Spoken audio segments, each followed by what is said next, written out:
Hi guys. तो आज हम ये प्रॉब्लम देखेंगे कोड फोर्सेस का। प्रॉब्लम का नाम है ऑड ग्रास हॉपर। इस प्रॉब्लम का लिंक जो हम तुम्हें डिस्क्रिप्शन में दे देंगे, तुम वहां से प्रॉब्लम तक पहुंच सकते हो। तो आओ चलते हैं वन नोट की तरफ और समझते हैं इस प्रॉब्लम को। तो सबसे पहले जो है, हम प्रॉब्लम के स्टेटमेंट को क्लियर करेंगे। तो इस प्रॉब्लम में हमें दो इंटीजर दे रखा है, एक्स नॉट और एन। अब इनका क्या मतलब है ये देखते हैं। जैसा कहानी बताया गया इस प्रॉब्लम में, इसमें कहा गया है कि एक ग्रास हॉपर है जो कि एक्स नॉट कोऑर्डिनेट एक्सिस पे बैठा हुआ है।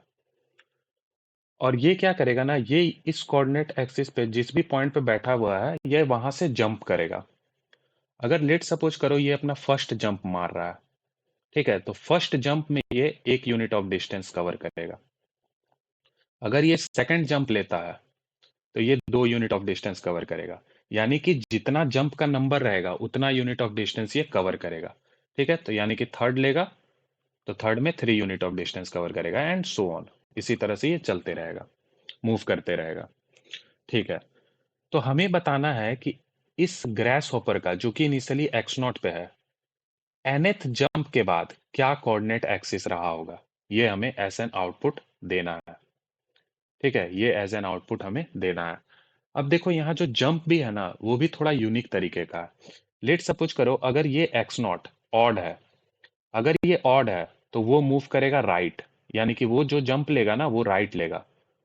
लेकिन अगर ये एक्स नॉट, चाहे एक्स नॉट कहने का मतलब ये है कि मान लो यहाँ पर है अभी वो करंटली और यहाँ से कहीं मूव करना चाह रहा है। अब वो कोई भी कोऑर्डिनेट हो सकता है, एक्स नॉट कोई जरूरी नहीं है।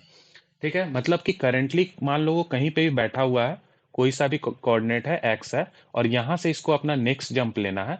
तो वो चेक करेगा अगर ये ऑड है तो ये राइट मूव करेगा। इसको जितना भी यूनिट ऑफ डिस्टेंस मूव करना होगा उतना वो राइट में मूव करेगा। लेकिन अगर ये वाला जहां पर वो अभी बैठा हुआ है अगर वो इवन है तो वो मूव करेगा लेफ्ट। ठीक है, वो मूव करेगा लेफ्ट। तो ये हमारा प्रॉब्लम में दिया हुआ है। ठीक है, तो यही है स्टेटमेंट। अब एक एग्जांपल से इसे थोड़ा सा और क्लियर कर लेते हैं हम। ठीक है, तो एक एग्जांपल ले लेते हैं। लेट सपोज करो कि एक्स नॉट का वैल्यू है 5 और हमें बताना है कि सिक्स्थ जंप के बाद उसका क्या कोऑर्डिनेट होगा। ठीक है, तो देखते हैं। ये मेरा 5 है अभी करंटली। 5 क्या है, 5 एक ऑड है। ठीक है, 5 एक ऑड है। तो ऑड के केस में किधर मूव करेगा, तो ऑड के केस में मूव करेगा राइट। ये देखो अभी हमने यहाँ देखा है, ऑड के केस में ये मूव करेगा राइट। ठीक है, और ये अपना कौन सा जंप ले रहा है, फर्स्ट जंप ले रहा है। तो फर्स्ट जंप के केस में कितना यूनिट ऑफ डिस्टेंस कवर करेगा, तो एक यूनिट ऑफ डिस्टेंस कवर करेगा। ठीक है, तो अभी 5 में है और इसको राइट मूव करना है और एक यूनिट मूव करना है, तो कहाँ चला जाएगा, 6 पे चला जाएगा। यानी कि ये हो गया फर्स्ट जंप। ठीक है, अब 6 मेरा क्या है, 6 मेरा है इवन। ठीक है, तो इवन के केस में किधर मूव करेगा, लेफ्ट मूव करेगा, और इसको लेना है इसका सेकंड जंप, तो कहाँ चला जाएगा, 4 पे चला जाएगा। ठीक है, क्योंकि 6 - 2 4 होगा। अब अगेन 4 क्या है, मेरा इवन है और इसको यहां से लेना है थर्ड जंप, तो 4 - 3, क्योंकि इवन के केस में लेफ्ट मूव करेगा, तो कहाँ चला जाएगा, 1 पे चला जाएगा। ये हो गया इसका थर्ड जंप। अब अगेन ये 1 पे है, और 1 क्या है, 1 है ऑड। अब इसे अपना फोर्थ जंप लेना है, तो ऑड के केस में राइट मूव करेगा, तो अभी 1 पे है, 1 से 4 ऐड कर दो तो कहाँ चला गया, 5। तो ये हो गया इसका फोर्थ जंप। अब 5 अगेन क्या है, 5 अगेन मेरा ऑड है। ठीक है, और 5 से इसको अगर ऑड है और फिफ्थ जंप लेना है तो कहाँ चला जाएगा, 10 पे चला जाएगा। 5 + 5 10। ठीक है, और ये इसका हो गया फिफ्थ जंप। अब 10 मेरा क्या है, 10 मेरा है इवन। तो इवन के केस में ये किधर मूव करता है, तो ये इधर मूव करता है लेफ्ट। ठीक है, तो और कौन कितना इसको जंप करना होगा, 6। ठीक है, तो 10 - 6, तो ये कहाँ चला जाएगा, 4 पे। और ये कौन सा हो जाएगा, ये हो जाएगा सिक्स्थ जंप इसका। ठीक है, सिक्स्थ जंप इसका हो जाएगा। तो हमें यही बताना था कि सिक्स जंप के बाद उसका क्या कोऑर्डिनेट है, तो इसका आउटपुट हो जाएगा 4। ठीक है, ये हो जाएगा इसका आउटपुट। तो अब मुझे गाइस उम्मीद है कि तुम्हें प्रॉब्लम का स्टेटमेंट तो अच्छी तरीके से क्लियर हो गया होगा। तो अब मूव करते हैं इसके लॉजिक वाले पार्ट पे। तो मैं कैसे पहुंचा इसके लॉजिक तक ये मैं बताता हूँ तुम्हें। तो यही वाला एग्जाम्पल ले लेते हैं, 5 वाला ही। ठीक है, 5 वाला ही एग्जाम्पल ले लेते हैं और इसको जल्दी से जो है हम देख लेते हैं कि कैसे मूव कर रहा है ये। ठीक है, तो इसको मैं जल्दी से लिख देता हूँ कि फर्स्ट जंप के बाद 6 पे जाएगा, सेकंड जंप के बाद 4 पे जाएगा, थर्ड जंप के बाद 1 पे जाएगा, फोर्थ जंप के बाद अगेन 5 पे आएगा, फिफ्थ जंप के बाद 10th पे जा रहा था, और सिक्स्थ जंप के बाद 4 पे आ रहा था। ठीक है, तो ये तो मैंने 6 जंप तक देखा। इसको थोड़ा सा और मैं एक्सटेंड करता हूँ, और क्या करता हूँ कि एक्स नॉट का वैल्यू लेट सपोज करो 5 है, और एन को मैं 10th कर देता हूँ, यानी कि मुझे 10th जंप का बताना है। ठीक है, तो 6 जंप का तो हो गया, 6 जंप तक का तो ड्रॉ कर दिया हमने यहाँ। अब 7th जंप पे कहाँ जाएगा ये? तो 7th, 4 मेरा क्या है, 4 मेरा इवन है, तो 7th पे चला जाएगा -3। -3 अगेन मेरा ऑड है, तो अब हम जब 8th लेंगे तो कहाँ आ जाएगा, 5 पे आ जाएगा। ठीक है, और हम जब 9th लेंगे तो कहाँ आ जाएगा, 14th पे आ जाएगा। और यहाँ से अगर हम 10th लेंगे तो 10th पे ये चला जाएगा 14 - 10 4 पे। ठीक है, तो ये हो गया। अब देखो इस क्वेश्चन में मैंने क्या किया, मैंने एक ऑड कोऑर्डिनेट के साथ स्टार्ट किया, एक टेस्ट केस लिया जिसमें कि जो इनिशियल कोऑर्डिनेट था एक्स नोट का वो ऑड था, और उसका मैंने कुछ लंबे वैल्यू तक ड्रॉ करके देखा, मतलब ये जंप बना करके देखा। बेसिकली ड्रॉ का मतलब यही है, जो मैंने डायग्राम बनाया ना उसे उसे ही मैं ड्रॉ बोल रहा हूँ। बेसिकली जंप देखा कि कहाँ कहाँ वो मूव कर रहा है। तो मुझे एक पैटर्न दिखा। क्या पैटर्न दिखा? कि हर चौथा जंप पे, अगर हम एक्स नॉट से स्टार्ट कर रहे हैं ना, तो हर चौथा जंप में हमें सेम कोऑर्डिनेट मिलेगा। तो देखो तुम, फर्स्ट, सेकंड, थर्ड, फोर्थ, चौथा जंप पे अगेन हमें 5 मिला। अगेन यहाँ से चौथा जंप, 1, 2, 3, 4, अगेन 5 मिला हमारा। तुम इसी तरह अगर आगे भी ड्रॉ करोगे ना, तो फिर तुम्हें चौथा जंप पे 5 मिलेगा। तो मुझे समझ में आया कि एक पैटर्न तो बन रहा है कि हर चौथा जंप सेम हो जा रहा है जहां से हम स्टार्ट किए थे। तो ये मैंने ऑड के लिए चेक किया, तो मैं सोचा कि ठीक है, ऑड के लिए तो ये काम कर रहा है, लेकिन क्या इवन के लिए भी काम कर रहा है? तो उसके लिए अगेन मैंने एक टेस्ट केस बनाया। ठीक है, उसके लिए मैंने अगेन एक टेस्ट केस बनाया जिसमें कि मैंने इनिशियल कोऑर्डिनेट इवन रखा, सो लेट सपोज करो 2 है, और एन को मैंने 9 रख लिया इस बार। तो फिर मैंने ड्रॉ किया 2 पे है। पहला जंप लेगा तो 1 पे चला जाएगा, दूसरा जंप लेगा तो 3 पे आ जाएगा, तीसरा जंप लेगा तो 6 पे आ जाएगा, चौथा जंप लेगा तो अगेन 2 पे चला गया, पांचवा जंप जब लेगा तो ये चला जाएगा -3 पे, छठा जंप जब लेगा तो अगेन आ जाएगा 3 पे, सातवां जंप लेगा तो आ जाएगा अगेन ये 10 पे, और आठवां जंप जब लेगा तो अगेन ये आ जाएगा 2 पे, और जब नौवां जंप लेगा तो ये अगेन चला जाएगा -7 पे। ठीक है, तो यहाँ पर भी जब मैंने ड्रॉ किया तो मुझे दिखा सेम पैटर्न, कि हर चौथे जंप के बाद 2 ही मुझे मिल रहा है। देख लो, फर्स्ट, सेकंड, थर्ड, फोर्थ, चौथा जंप पे अगेन 2, अगेन यहाँ से चौथा, 1, 2, 3, 4, अगेन 2। तो मुझे तो ये समझ में आ गया भाई, यहाँ पैटर्न बन रहा है, और हर चौथे जंप पे सेम लोकेशन पे हम पहुंच रहे हैं।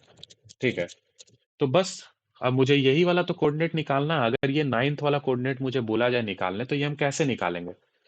या फिर फर्स्ट एग्जांपल में अगर हमें ये 10th कोऑर्डिनेट बोला जाए तो हम ये कैसे निकालेंगे? तो अगर हर चौथा जंप में अगर ये चीजें रिपीट कर रही हैं, तो हम क्या करेंगे, n मॉडुलो 4 कर लेंगे। ठीक है, तो जैसे इस केस में हम अगर 10 मॉडुलो 4 करते हैं तो मेरा आता है 2। तो मुझे पता चल गया कि कहीं ना कहीं हम पहले 5 पे पहुंचे होंगे। देखो यहाँ 5 पे पहुंचे होंगे। अब यहां से ही मुझे 2 जंप लेकर के मेरे आउटपुट तक पहुंचना है। ये रिमाइंडर का ये मतलब है कि मुझे बस खाली 2 ही जंप लेना है, कहां से, 5 से। ठीक है, क्योंकि 4 पे अगर रिपीट कर रहा है, और अगर हम n मॉडुलो 4 निकाल रहे हैं, तो ये तो क्लियर हो गया ना कि जो भी वैल्यू आ रहा है उतना ही जंप मुझे लेना है, और ये फिक्स है कि 5 ही से हम ले रहे होंगे उतना जंप। ठीक है, ये चीज श्योर हो गया। अब सवाल ये है कि इस 5 तक पहुंचने में कितना लगा मुझे जंप टोटल। ठीक है, तो ये हम कैसे निकालेंगे, तो ये भी आसान है। 10 मेरा क्या है, n का वैल्यू मेरा 10 है, 10/4 कर दो, कितना आ जाएगा, 2 आ जाएगा, राउंड ऑफ करके 2 आएगा। तो 10/4 कर दिए तो 2 आ गया। यानी कि मुझे पता चल गया कि 4 का 2 जंप लग चुका है यहां तक में। देखो इस 5 तक में, तो तुम चेक करो, 4 का 2 जंप लगा, यानी कि टोटल हम यहां तक में 4 × 2 8 जंप ले चुके हैं। ठीक है, ये हमें n/4 करने से पता चल गया। ठीक है, n/4 किए तो हमें 2 वैल्यू मिला। 2 को अगेन हम 4 से मल्टीप्लाई कर देंगे तो हमें पता चल जाएगा कि टोटल जंप कितना लगा। तो देखो यहां से यहां तक 1, 2, 3, 4, 5, 6, 7, 8, तो मुझे इस 5 तक पहुँचने में टोटल 8 जंप लगा, ये तो मुझे पता चल गया। और ये मैंने यहाँ रिमाइंडर निकाल के रखा है n मॉडुलो 4 करके, तो 2 आया। यानी कि अब जहाँ पे हम 5 पे हैं, 8वाँ जंप लेकर के हम 5 तक पहुँचे हैं। अब यहाँ से मुझे 2 जंप और लेना है। तो देखो अगर हम यहाँ पे 8 पे हैं तो हम नेक्स्ट जंप कितना का मारेंगे? 9th का मारेंगे। और हमें पता है कि ये वैल्यू क्या है? ये वैल्यू मेरा 5 जो कि ऑड है। ठीक है? तो हम यहाँ से किधर मूव करेंगे? राइट। तो ये हम ले लिए 14 पे आ गए। अब अगेन 14 पे आ गए तो अब यहाँ से हम 10th वाला जंप लेंगे और हम चेक कर लेंगे 14 मेरा क्या है? इवन। तो हम पीछे की तरफ मूव करेंगे लेफ्ट, तो 4 पे आ गए। इस तरह से हम आसानी से अपने कोऑर्डिनेट तक पहुंच जाएंगे। समझ रहे हो? तो एक बार और इसको हम इस पे भी थोड़ा फिट करके देख लेते हैं इस चीज को, ताकि मेरा अंडरस्टैंडिंग पूरा ही क्लियर हो जाए, कुछ भी डाउट ना रहे। ठीक है? तो देखो जो हमें सबसे पहले पता चला कि 4-4 जंप में चीजें रिपीट कर रही हैं। ये मैंने 2 टेस्ट केस लिखा, मुझे दिख गया क्लियर कट। इवन का भी केस कवर हो गया, ऑड का भी केस कवर हो गया। ठीक है? तो अगर 4-4 में अगर रिपीट कर रहा है तो हम n मॉडुलो 4 निकाल लेते हैं कि रिमाइंडर क्या आ रहा है। तो इस केस में 9 मॉडुलो 4 मेरा 1 आएगा। अब ये रिमाइंडर से मुझे क्या पता चला ना कि जिससे हम स्टार्ट किए थे, किससे स्टार्ट किए थे? 2 से। हमें 2 से केवल एक जंप मारना है। ये तो फिक्स है कि हमें 2 से ही एक जंप लेना है, जहां से हम स्टार्ट किए हैं। क्यों? क्योंकि 4-4 पे ये रिपीट किया होगा, तो जहां पे मेरा n मॉडुलो 4 जीरो हुआ होगा, ठीक है, उसके बाद ही मेरा n मॉडुलो 4 मेरा 1 मिला होगा, रिमाइंडर 1 आया होगा। तो यानी कि हमें 2 से ही केवल जितना जंप है उतना लेना है। ये चीज क्लियर हो गया। लेकिन मुझे ये चेक करना होगा कि मेरे जहां पे हमको पहुंचना है उससे पहले जो मेरे को 2 मिला है, जो इनिशियल कोऑर्डिनेट मिला है, वहां तक पहुंचने में मुझे कितना जंप लगा। जैसे ये वाला 2, यहाँ तक मुझे आने में कितना जंप लगा। तो ये हम कैसे निकालेंगे? तो n/4 कर देंगे। तो कितना आ गया वैल्यू? अगेन 2 आ जाएगा, क्योंकि n का वैल्यू 9 है, तो 2 आ गया। तो यानी कि 4-4 का 2 जंप लिए, तो टोटल जंप कितना होगा? 4 × 2, यानी कि 8 जंप। यानी कि इस वाले 2 तक जहां मुझे पहुंचना है उसके पहले जो मुझे मेरा 2 मिला है, वो वहां तक पहुंचने में मुझे कितना जंप लग रहा है? 8 जंप लग रहा है। ठीक है? ये मुझे पता चल गया। अब एक बार मुझे ये पता चल गया कि हम 8 जंप पे इस 2 तक पहुंचे हैं, तो नेक्स्ट मुझे कितना और मूव कर जंप चलना है? तो जितना मेरा n मॉडुलो 4 का वैल्यू आया उतना ही मूव करना है। तो अभी हम 8 पे हैं, तो अब नेक्स्ट जंप मेरा कितने का होगा? 9 का होगा। और करंटली हम 2 पे हैं। 2 क्या है? 2 मेरा इवन है। तो इवन के केस में हम पीछे मूव करेंगे, तो 2 माइनस 9, यानी कि -7 मेरा कोऑर्डिनेट होगा।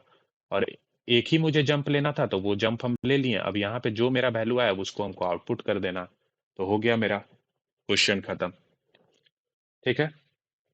तो जैसा हमने तुम्हें बताया उसी तरह से हम इसे कोड भी कर देते हैं। मुझे बेसिकली 2 वैल्यू निकालना होगा यहाँ पर।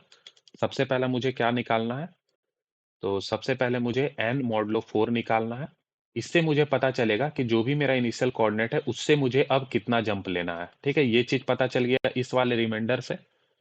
और ये रिमाइंडर का वैल्यू कितना होगा? 0, 1, 2, 3। बस यही 4 वैल्यू पॉसिबल है इसका, उससे ज्यादा तो होगा नहीं। ठीक है?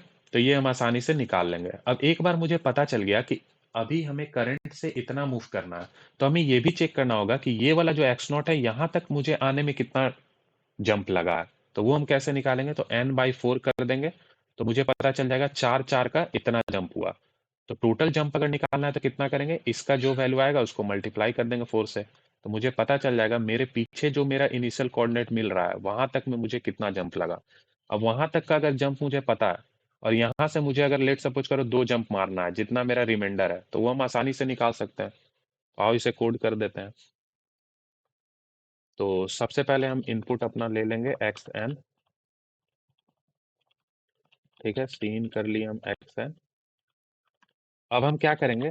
अब हम निकालेंगे कि हमें एक्चुअल में जंप कितना लेना है। ठीक है? तो जंप हम कैसे निकालें? n मॉडुलो 4 करके, क्योंकि मुझे एट द एंड इतना ही जंप लेना है अपने इनिशियल कोऑर्डिनेट से। लेकिन मुझे ये भी पता करना होगा कि पहले वाले कोऑर्डिनेट तक में टोटल जंप कितना हो गया है। तो टोटल जंप, ठीक है, कितना आ जाएगा? तो हम क्या करेंगे? n/4 करेंगे। 4-4 का जंप हमें पता चल जाएगा, लेकिन हमें टोटल चाहिए, तो हम उसे मल्टीप्लाई भी कर देंगे 4 से। तो इससे मेरा टोटल जंप पीछे तक का पता चल गया।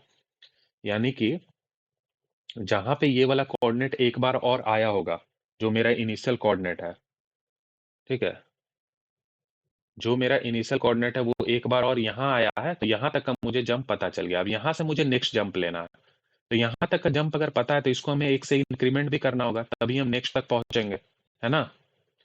तो हम क्या करेंगे कि ये जो भी जंप आया इसको पहले ही इंक्रीमेंट कर देते हैं। ठीक है, पहले ही इसे इंक्रीमेंट कर देते हैं, क्योंकि अब नेक्स्ट जो है एक आगे एक एक ऐड करके जंप लेने वाला है। ठीक है, अब मुझे कितना जंप लेना है उस वाले से, तो हम एक फॉर लूप लगा लेंगे। Int i equal to 1, i less than equal to, जितना जंप का रिक्वायरमेंट है, यानी जितना एन मॉडुलो 4 का वैल्यू आया उतना ही लेना है। ये हमने अभी लॉजिक में देखा है। ठीक है, तो बढ़िया, ये हो गया मेरा। अब हम क्या करेंगे, अब जो भी मेरा कोऑर्डिनेट है वो कौन सा कोऑर्डिनेट होगा, तो जो इनिशियल वाला कोऑर्डिनेट है वही रहेगा, क्योंकि वो रिपीट कर गया होगा। ठीक है ना, अभी हमने देखा ही है लॉजिक में। ये देखो, यहाँ पर क्या हुआ, यहाँ पर अगेन हमें 2 मिला। ठीक है, अगेन 2 मिला ना, यहीं से अब हम मूव करने वाले हैं। ठीक है, तो चेक कर लो तुम कि क्या मेरा x का वैल्यू जो कि इनिशियल कोऑर्डिनेट, अगर वो ऑड है, अगर वो ऑड रहता है तो हमें मूव करना रहता है राइट, और हम कितना मूव करेंगे, जितना टोटल जंप का मेरा वैल्यू रहेगा। ठीक है, उतना ही जो है हम कहाँ मूव करेंगे, राइट में मूव करेंगे। ठीक है, लेकिन एल्स अगर ये इवन रहा वैल्यू, तब हम क्या करेंगे, पीछे मूव करेंगे उतना जितना मुझे अब मूव करना है, जंप करना है। ठीक है, और फिर जब नेक्स्ट हम जंप लेंगे तो ये वाला जंप क्या होगा, इंक्रीमेंट कर जाएगा। हमने देखा है कि अगर हम कोई एक्स तक जंप ले रहे हैं तो हम एक्स यूनिट ऑफ डिस्टेंस चलेंगे, है ना। लेकिन अब अगर नेक्स्ट जंप लेंगे तो ये टोटल जंप वाला जो वेरिएबल है ये मेरा इंक्रीमेंट कर जाएगा, और एट द एंड जो मेरा एक्स का वैल्यू रहेगा वही मेरा आउटपुट होगा। ठीक है, वही मेरा आउटपुट होगा। तो यही है गाइस कोड। अब एक बार इसे रन करके चेक कर लेते हैं। तो ये पास कर गया है, एक बार इसे सबमिट भी कर लेते हैं। तो हम पहले इस कोड को कॉपी कर लेंगे और यहाँ पे लाके पेस्ट कर देंगे, सबमिट कर देते हैं। ठीक है, तो ये रन हो रहा है, रिफ्रेश करते हैं और ये एक्सेप्ट हो गया। ठीक है, तो तुम देख सकते हो गाइस क्वेश्चन सबमिट हो गया। तो गाइस इस क्वेश्चन में कुछ नहीं, बस खाली पैटर्न चेक करना था। अगर तुम 2-3 टेस्ट केस लिखते तो तुम्हें आसानी से पैटर्न दिख जाता। अब एक बार पैटर्न दिख गया तो वो जंप हम कैसे निकालेंगे तो उसके लिए मैंने ये मॉडुलो ऑपरेटर का यूज किया, और ये एक जंप पहले देखा कि जस्ट पीछे वाला जो मेरा रिपीटिंग है वहां तक में कितना जंप लग रहा है, ताकि हम आगे की चीजों को आसानी से चेक कर पाए। ये मतलब कोड को आसान बनाने के लिए, कोड करने के लिए ये हमने सोचा कि कैसे हम करेंगे, और ये सारा चीजें मैंने तुम्हें समझा भी दिया। तो गाइज अब देख लो इसमें टाइम कॉम्प्लेक्सिटी कितना लगेगा। तो ये जो जंप चलेगा ना, ये वाला लूप, ये कितना चलेगा, एन मॉडुलो 4 के बराबर चलेगा। तो एन मॉडुलो 4 का वैल्यू कितना होगा, 4 से कम होगा। तो यानी कि ये लूप एटमोस्ट 4 टाइम्स चलेगा, उससे ज्यादा तो नहीं चलने वाला है। ठीक है, तो वो भी क्या है, वो भी कांस्टेंट है। ठीक है, और बाकी तो हमने कुछ एक्स्ट्रा नहीं डिक्लेयर किया है। तो यानी कि टाइम कॉम्प्लेक्सिटी कांस्टेंट रहेगा, और स्पेस में मैंने इंटीजर डिक्लेयर कर रखा है 4 बाइट का, तो वो भी कांस्टेंट है। तो for each test cases time complexity और स्पेस कॉम्प्लेक्सिटी दोनों कांस्टेंट रहने वाला है। सो गाइस अगर तुम्हारा कुछ डाउट हो तो तुम कमेंट कर लेना। So thank you guys.